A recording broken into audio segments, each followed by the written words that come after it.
Gusto kong mag-franchise pero hindi ko alam kung paano. Top 10 things that you should know before kayo mag-franchise dito sa Pilipinas. Number 7, ROI, Return of Investment Timeline. Ito na yung pinaka-hinihintay ng lahat no? Kailangan mong malaman kung gaano katagal yung typical time frame or yung timeline ng ROI mo doon sa negosyo mo yun. Kailan babalik yung investment mo? Kailangan mo malaman yun. Kailangan mo tanungin sa franchisor mo. Ay, ano ba yung mga experience? Paano nade-delay ang ROI? Bigyan ko lang kayong idea, no? Kahit hindi ka nagpa-franchise, bigyan ko lang kayo ng idea paano nabubuo yun. It all boils down sa location and the management plus the quality. So, tatlo yan. Location, yung management, and yung quality of service or the product. Pag itong tatlo naka-check sa'yo, mararamdaman mo palapit na yung ROI mo. In my case, I cannot really say na nag-ROI na ako kasi every time I earn, binabato ko sa another series of business. So, pag okay na ako dito sa business na to,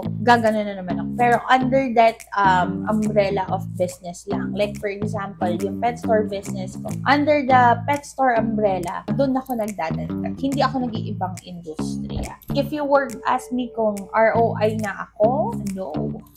Big no.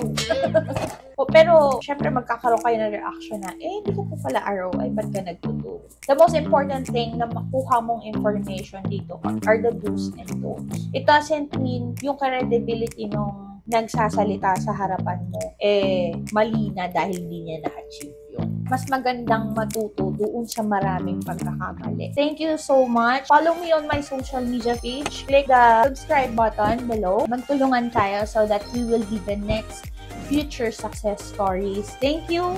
Bye.